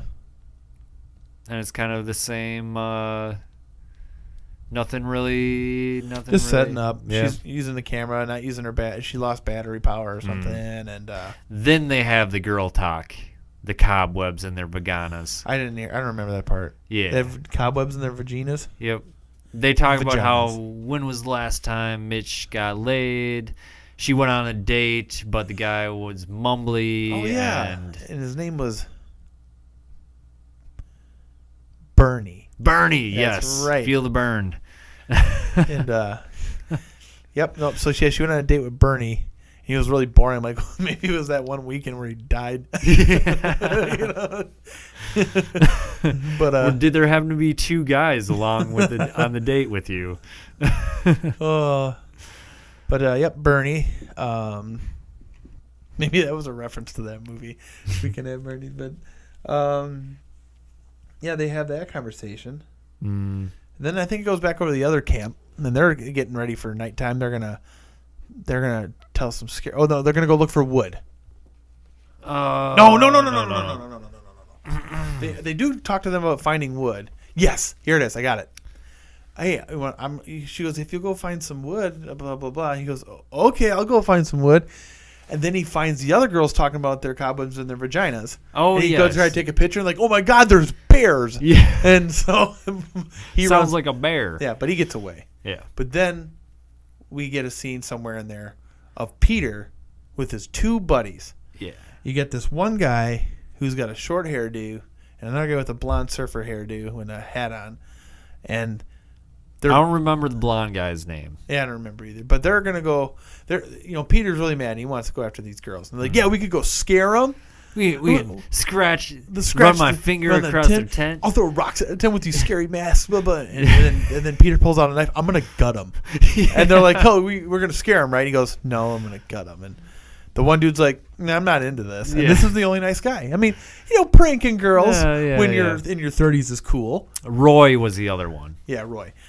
So he's like, nah, I'm out of here. He goes, so you're not with us? He's like, no, okay. So he walks out of the barn that they're in or whatever, and you get, the Fargo scene where you see Steve Buscemi walking out, then all of a sudden fucking Pancake House comes up from around the corner and axes his ass. And I love this scene too because he lunges at him with the knife, right? And the guy goes, right, and he goes down. And the scene then is from Roy's perspective, and he just sees him going like this and not stabbing anything. It's just so you don't even get the kill. You just see like legs and his arm going up and down like this. Yeah. And his arm's got to be like 3 feet away from his chest. Well, and it doesn't look like he's impacting anything with the knife. Like there's no resistance like pulling up. It's just so that straight first kill we get was like okay. Yeah. But then he comes back with blood on him and Roy knows he's serious. Yep.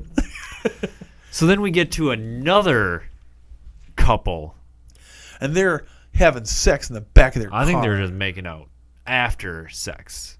Oh, after sex makeout. Yeah, because she does mention, or he mentions, round 2. That's right. So they bang and kiss, and then she hears something outside, and she's like, "Go scare it away." And he's like, "Why you do it? I'm tired. I'm tired. You do it." She goes, "If you do it, we can go back to your place." Round 2. She goes, "Yeah, round 2." Yep. And so he goes out there and he disappears, and then you get a jump scare, and then they go to leave. But his car won't start. No. So he goes to fix his car and says, you got to turn it on when I tell you to. But then he gets his neck slit. CG slit. It was this definite CG slitting. Don't do it. That's my one recommendation. Yeah. I mean, I get that, the first kill. I think it was actually a good idea to put it kind of outside, like to make it kind of far away, because you can build up to like what you can get to. Right. So I'm okay with it. It's just with what their technology, or whatever, what they had to do it with. I mean, even with a fake knife and laying the guy there would not feel good to stab him with a rubber knife over and over again, I guess. But they're gonna figure something out. But like that's fine. Well, this CG thing though. Don't do CG. Unacceptable. Yeah. When it comes tape to a ketchup packet to the back of the knife and just like that. When it comes to blood and things like throat slitting and stabbing, don't do CGI. Yeah. Do practical effects. Now there was practical when he was bleeding. When they come up close and they did practical there, so I'll give them that. But that CG neck slit was not my favorite. No. So then they end up. Well, then he kills the girl too. Oh yeah, stabs her in the neck. Yeah. But it just shows him like bam, and it looked like his trajectory would have been like in the eye. Well, the thing was, it was like coming at the camera, so I think it was just you were in her perspective. Sure. But then, who finds her? No one finds her. I thought somebody saw her like bleeding on the ground. I don't think so. Because none of them have any idea anything is going on. That's right. So then we get a scene where, is it Frankie and... well, then they're telling the scary stories. Oh, yes. And the both camps are telling scary stories, right? Yeah. Yeah. And the scary story was about something 500 miles away. I don't know. Where a body looked like it had been sacrificed. And it was missing the left half of the brain and the liver were gone, but everything else was laid out as a sacrifice. And so they thought that this, drifter, it was a drifter, they think maybe ate those things, and then because they found him 1,000 miles away from the body, so I don't know. Sorry. Oh boy. So then Frankie asks Kim to go take a walk, and they walk, and they talk, and then they kiss, and she's like, "I'm not ready for this," and he's like, "No, I get it. That's cool," and he's like, "Oh, yeah." Oh. But then Peter's there. He's got a rope. And he chokes him on the tree. And then pulls real fast. And then snaps their necks. So I didn't think they'd kill them that quick. Yeah. Like I thought those two would be around for a while. I thought for sure Henry and Sally were going to go first. Yeah, just the way, because you had that like will they or won't they sort of deal with Kim and Frankie. Yeah. But they got a kiss at least. Yeah. Well, until she's like, nah. Whatever. But then they all wake up, and they figured they went for another walk or something, and I can't remember exactly what, but Henry and Sally are playing some grab ass, and then he's gonna go piss. Is that what it was? Yeah.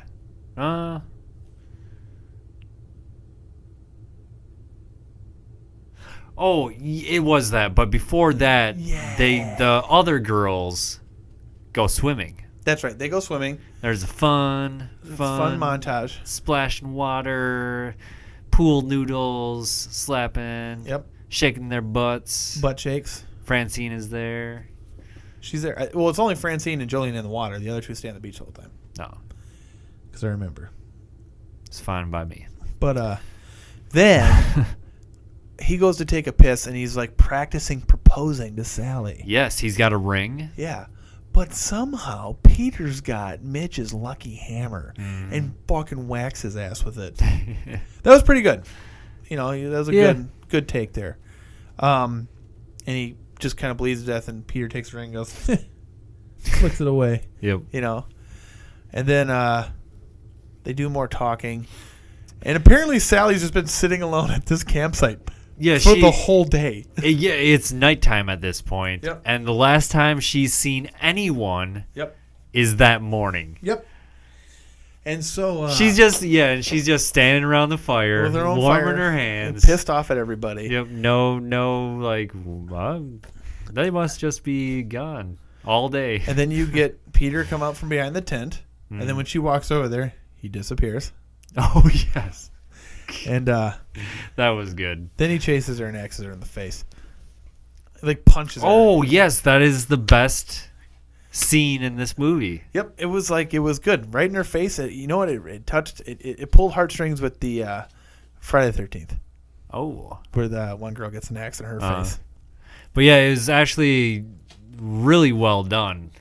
Like, I'm sure it was probably CGI. Yeah. Maybe a mix of the two, but in any case, yeah, it looked really good. Yeah, the cut was good. Yeah. So, bye, Sally. Sally, poor Sally. And then everybody goes to bed except for Mitch, right? She goes, okay, go to bed. Yeah, because she's sitting by the fire, and then Peter comes up and whacks her with a log. Like a tree branch. Yep. And then he's like, come out here, Emily. Like when she wakes up, he wakes her up. Come out, Emily. And she's like, no.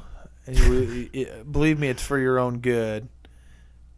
Or it's for the best. Or it's in your interest that you come out. Yeah, and doesn't he say, I wouldn't want to have to hurt your friends. So she comes out, and Roy in his mask has got two of the girls, and he's got Mitch. And she's like, please don't hurt him. Please don't hurt him. Well, you got to do what I want. And he kind of doesn't get around to saying that. And so they're kind of going back and forth. And then Roy's conscience comes in, and he... Well, because Peter is about to... Yeah, kill Mitch. Yeah. And Roy was like, I hate CG neck cuts. And he's like... So he runs over and tackles him. He's like, run! So everybody runs, gets lost. Then they get found. Jolene and Francine find themselves. Roy gets stabbed in the head. Right in the temple. Yep. And it is not as good as the hatchet. Wasn't as good as the axe. You can see the little, the CGI little hole where the knife goes in. Sure. Yeah.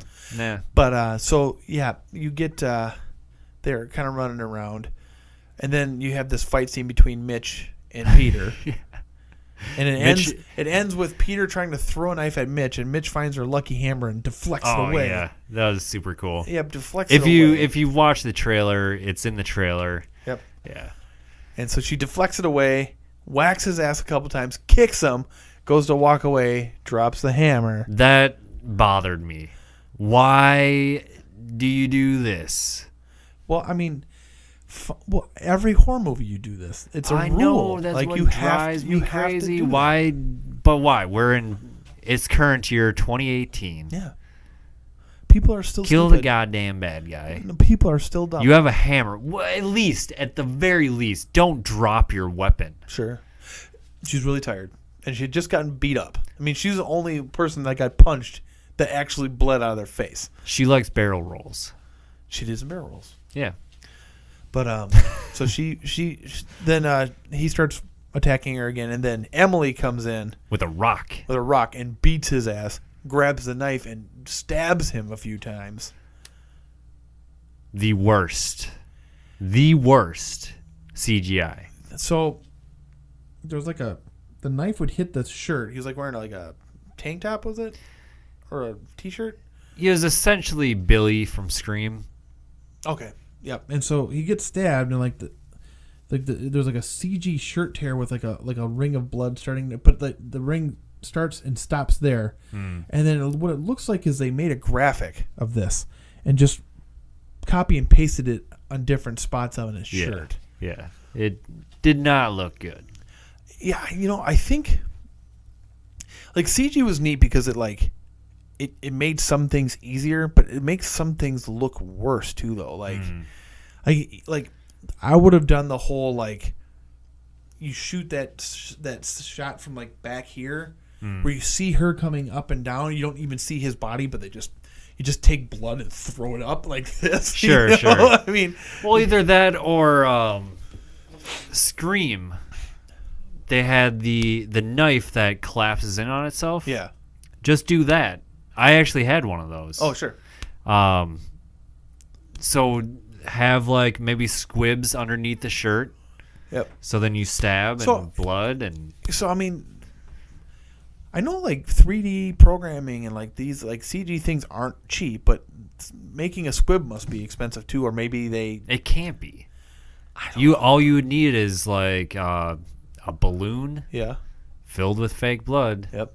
You pop it when you stab it. Yeah. Or fake stab it. Sure. You should be able to have enough pressure where it goes off when you. Easy. Sure. I'm talking like I know anything, but. Yeah, I mean, I don't know. It feels that's the way I would do it if I was sure doing a stab scene. Yeah, I don't know. I would just try to hide it, I guess. That you can, like if you. I like your idea too, having the blood just fly up. That way you don't have to mess with anything. Well, another thing too is you can see like the anger or fear or whatever in her face at the same time. Yeah. You know, again, we don't know anything about making movies at all. No. But it just, and I'm just referencing other movies where you see that kind of a shot. But that wasn't the best CGI. But so that's it for the movie, pretty much.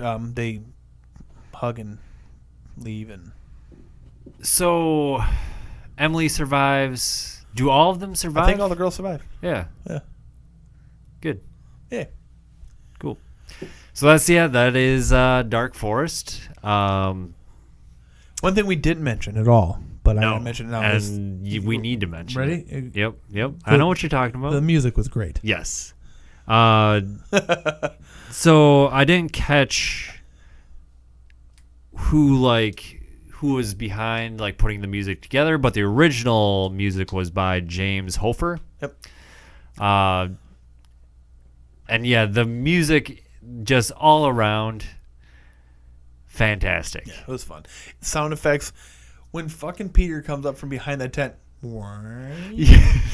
Then when he leaves, I'm just like, yes, it was so good. But yeah, the music like just had a groove to it. Yeah. Like it had that. Then they throw in like for the montage scenes. They throw in that rap. Oh, Canadian rap. Well, man, it was over awesome. the credits as well. It was good. Canada. That's one of the things. Like, I feel like Canadian, like pure Canadians, can't be scary. Like Peter, he had all the qualities that would have made him terrifying, but there's just that little Canadian little thing about him where it's like the guy on I don't know if you've ever played GTA 5. No. The guy who plays Trevor. Yeah.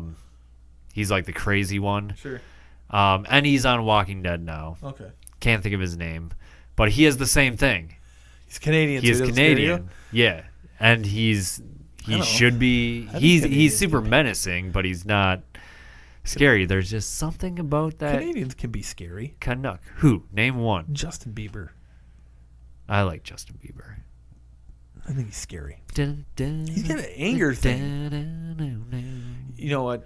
I know people like to knock Canada, but they got Rush. I think Devin Townsend's from Canada.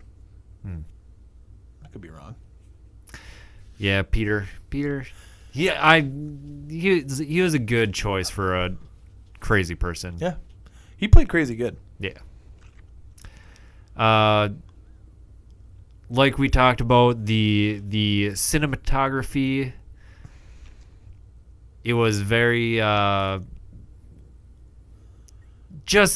thing that bugs me, that camera quality, is the camera quality. Sure. Like with the found footage and the actual movie. Sure. Just throws me off for some reason. I know there's a name for this shot, but a lot of it was like from here up and like straight on. It was very George Lucas. Yeah. Everything was straight on and walking and talking straight on. But so cinematography, it wasn't the worst thing I've seen, but there's some work I could see being done there. Score was good. Acting, was surprisingly decent for what you usually find with these types of movies, like really low budget independent movies. Yeah. There were some convincing parts, for sure. Yeah. Like I said, Francine, she is my favorite. I thought she did a great job all around. Yeah. But yeah, all the girls, for the most part, did a good job. Sure.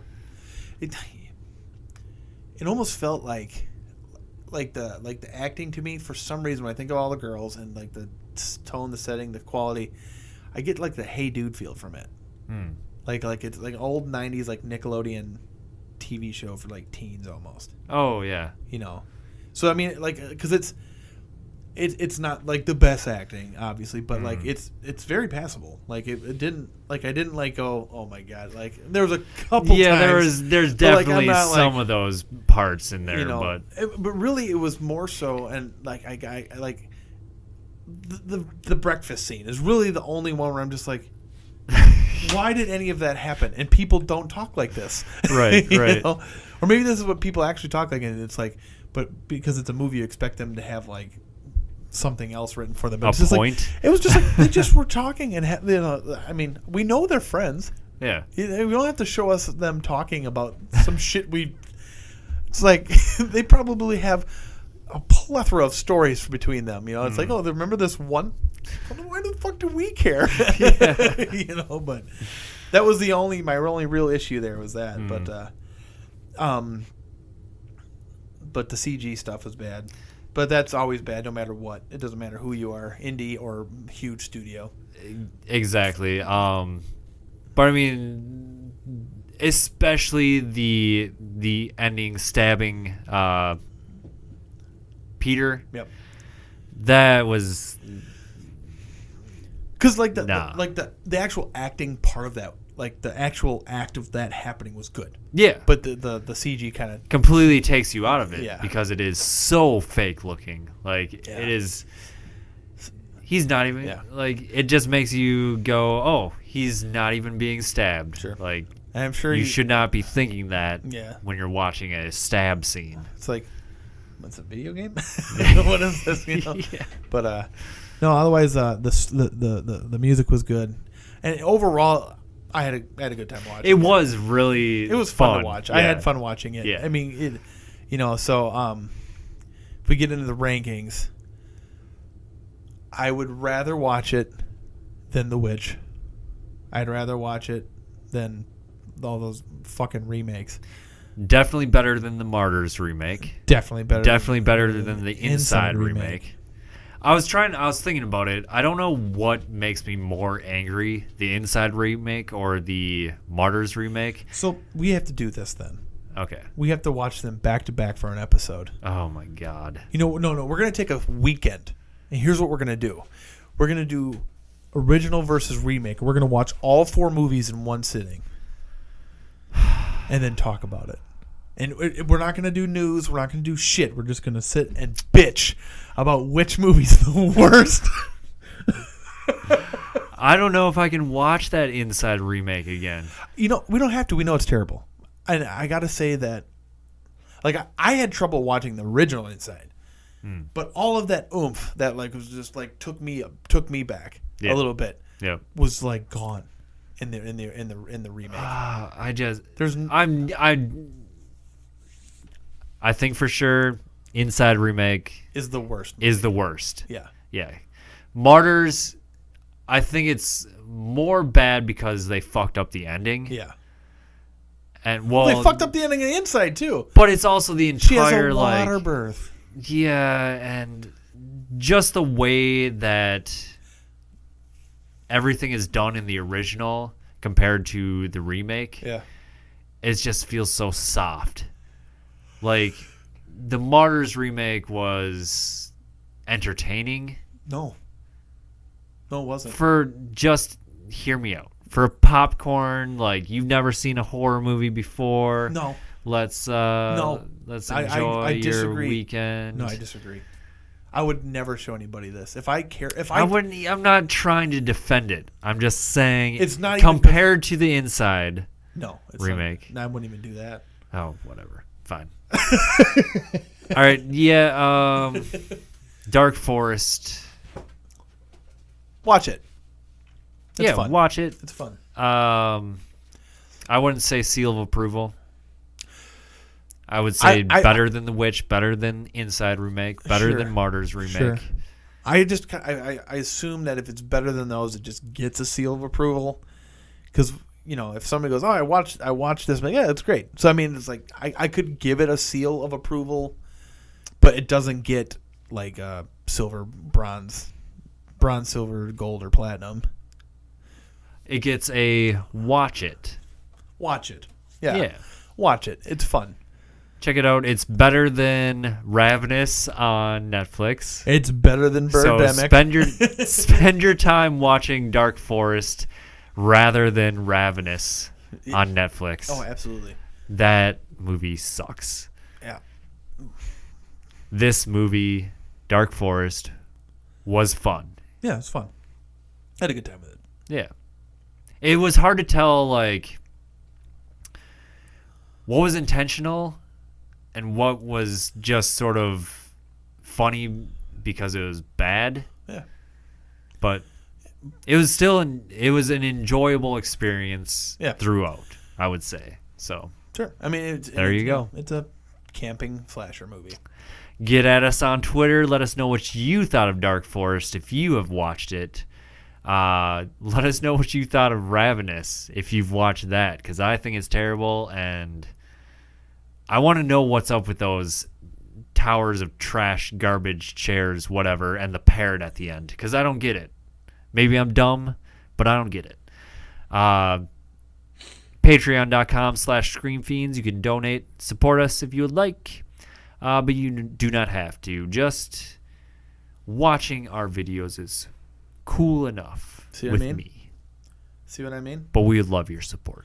Yeah, and if you're listening to us and you hear about this Bloodborne comic, tell them to hire Juan Jimenez to do the artwork. See what I mean? This guy's great. Yeah.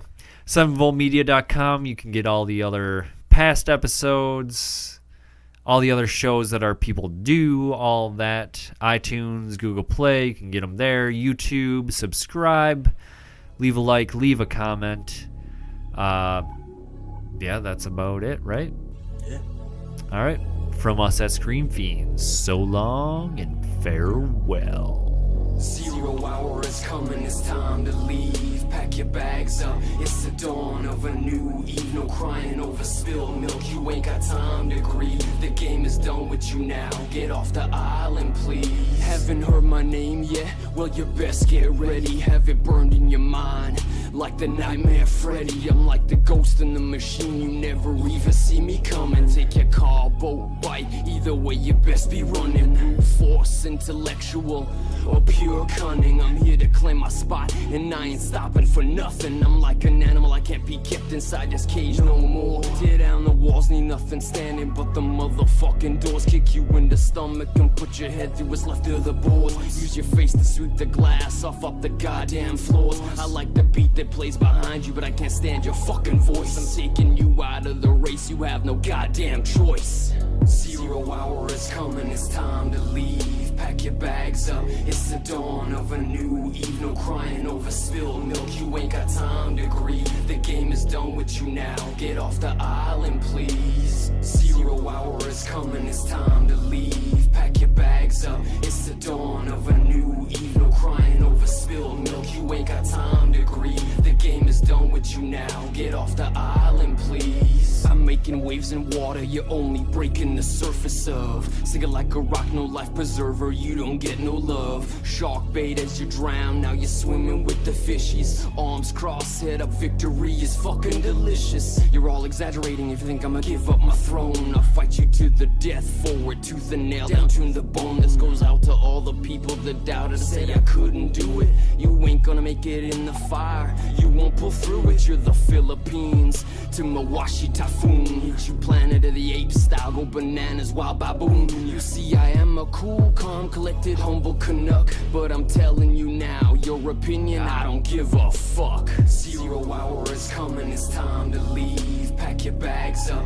it's the dawn of a new eve. No crying over spilled milk, you ain't got time to grieve. The game is done with you now, get off the island please. It's Mr. Can't tell me nothing man, cause I don't wanna hear it. You lost right out the gate, this is a war of pure wit. Can't quit like Shao Kahn, I'ma suck the soul from your game. Not any one of your fans will even remember your name. Leave you with no choice but to trick your ass in little skirts. Go on your first date and it starts with little flirts. Wake up hungover one morning wondering why your ass hurts. Think what you think you know, I'm a sadistic bastard. 0 hour is coming, it's time to leave. Pack your bags up, it's the dawn of a new eve. No crying over spilled milk, you ain't got time to grieve. The game is done with you now, get off the island please. 0 hour is coming, it's time to leave. Pack your bags up, it's the dawn of a new eve. No crying over spilled milk, you ain't got time to grieve. The game is done with you now, get off my island please.